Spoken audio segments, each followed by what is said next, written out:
I'm Nick and I'm the director of the Enchanted Pig. And my name's Katherine and I'm conducting the Enchanted Pig. We are really excited to be bringing this production to the Buxton Festival this summer.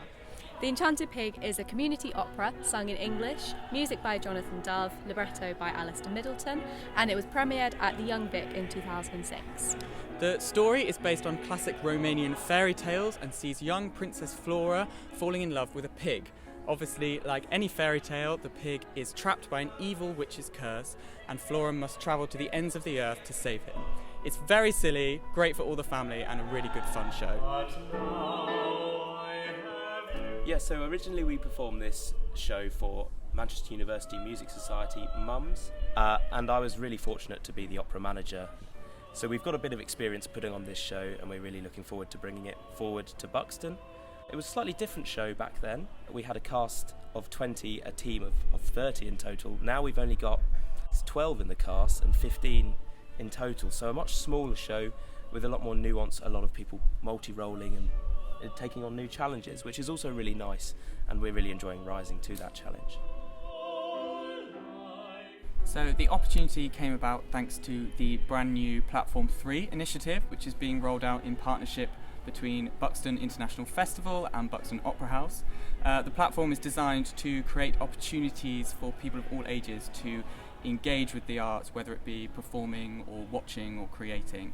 And I think central to that vision is creating opportunities for young artists to bridge the gap between student life and professional life. It was really exciting to do the show last time and see people of all ages, and particularly young people, getting really excited by the opera and it taking them by surprise and shutting down some of their expectations of opera. So we're really hopeful that we can bring some of that energy to Buxton, get some more young people involved and really start to diversify the age range of the Buxton audiences.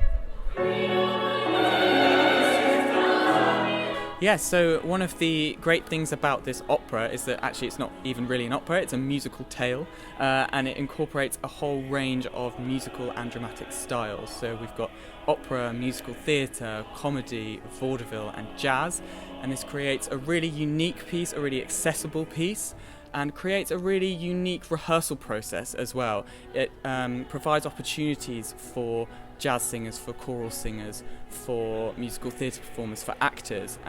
Of course, for opera singers for opera singers as well.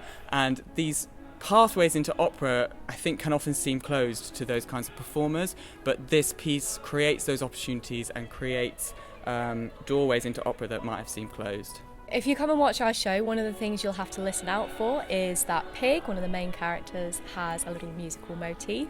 This is played by the trombone and it's heard many times throughout the opera. It's transformed in different ways to reflect Pig's journey.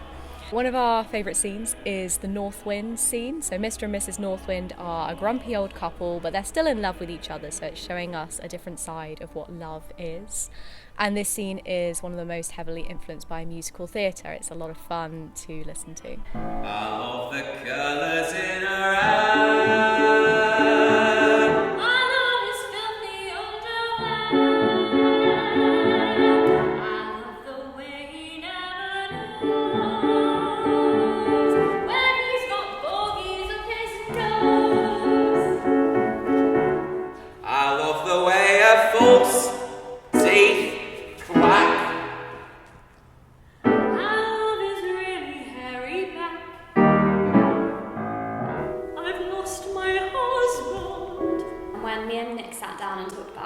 To achieve with the opera, we really wanted to challenge people's imagination and to create a lot with a little. There's actually 15 different locations in the opera and we talked a lot about imaginary worlds. So this is a complete fantasy world and they travel all across the galaxy, but how do we show that in a really small scale? So we had to use different bits of set for different things. So things are multi-use and how can one item that everyone knows become something else? So how do we create a carriage from a bench or from umbrellas? Like how do we make that a reality?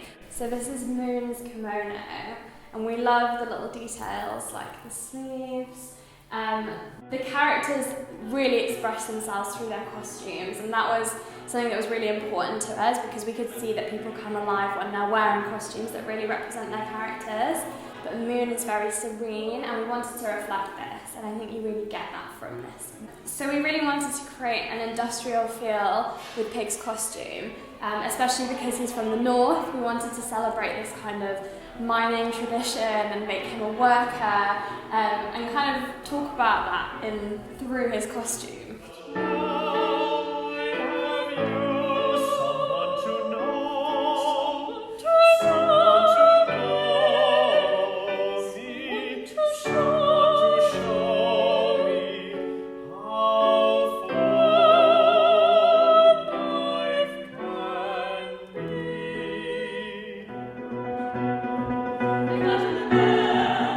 Feels more like a revision, and there's less learning going on. It feels more like we can work on small details now and like tightening up things.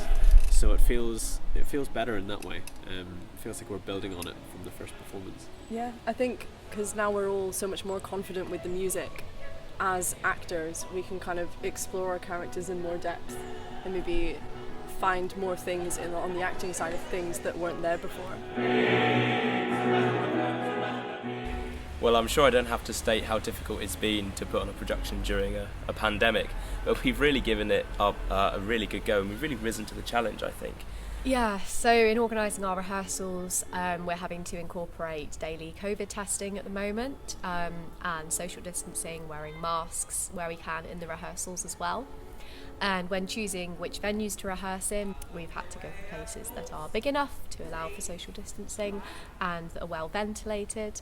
We're very fortunate to have had support from 4 venues for rehearsing in Manchester, which are the Students' Union, Christchurch, West Tisbury, the Holy Name Church and Birch Community Centre, and we're very grateful for their support in letting us rehearse. So logistically, there's been a lot more for us to organise than when we were at uni last year.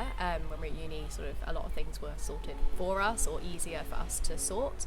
But now we're on our own, so we've had to do things like organising percussion hire and insurance, transporting double bass, harp and percussion, as well as 20 people from Manchester to Buxton. And accommodation as well. Yeah, so it's been really, it's been really good for us in terms of young creatives to get that professional experience of what the real world is like. I think definitely it's really nice being able to forefront a contemporary opera. I think it's so easy to just redo kind of the classics, and also the element of humour. I think it takes a second maybe for the audience, when we did it last time, it took a second for the audience to realise they could laugh. Yeah. But then once they got comfortable, it's actually a really, really funny show. It's an odd one to watch and to listen to, yeah, definitely. And also because because it's not one of the classics, one of the traditional ones, I think it will attract a whole new kind of crowd, a whole new audience. It'll be unlike anything else in the festival. I think most of the time, in my experience, when you're like usual opera goers, they're not really going to see new operas. Yeah. It's kind of like seeing like Marriage of Figaro again. Yeah. Usually you'll have seen it before. They're going to see what they know. Yeah. Whereas with this one, your usual opera goers probably will not have seen this before. So it'll be a nice experience for people who are familiar with opera, seeing something completely different and something that they haven't seen before. Yeah.